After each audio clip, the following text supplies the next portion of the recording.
This is Scott Bauer with Prosper Trading Academy and your SIBO Vol 411. Yesterday, an extremely active day in the markets, over 53 million contracts traded. It's about 20% above recent averages, and puts outpaced calls by a margin of about 6 to 5. In the SPX, that traded over 3.5 million contracts, put call ratio at about 1.4 to 1. At the money implied vol in the SPX sitting at about 12.5, down a little bit from earlier in the week. VIX was also busy yesterday. 1 million contracts traded, 50% above average daily volume. Calls led puts by about a 2.2 to 1 margin.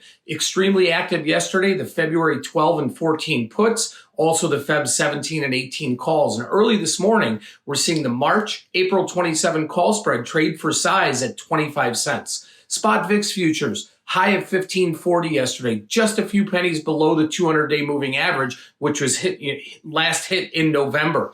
The VIX futures curve continues to flatten. Start of the year, there was about a 5.5-point difference between the Feb future in October, 1360 up to about 1920. While the farther end of the curve has remained fairly steady, October is still sitting right around 19. The Feb front month now around 15 and a quarter, 15 or so. So that spread has narrowed.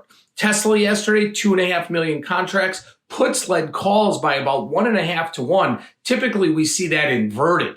AMD yesterday trading at a 52-week high and rallying further this morning. Option volume over 1 million contracts yesterday, 70% over average daily volume. Huge on this week's expiring 160 calls. One other stock of note, Spirit Airlines, after the merger with JetBlue was shut down due to antitrust laws, continues to trade with huge volume. Yesterday, 500,000 contracts traded, 8 times average daily volume. This week's expiring 5 and 6 puts, each traded about 30,000 times. This is Scott Bauer with Prosper Trading Academy and your SIBO Vol 411.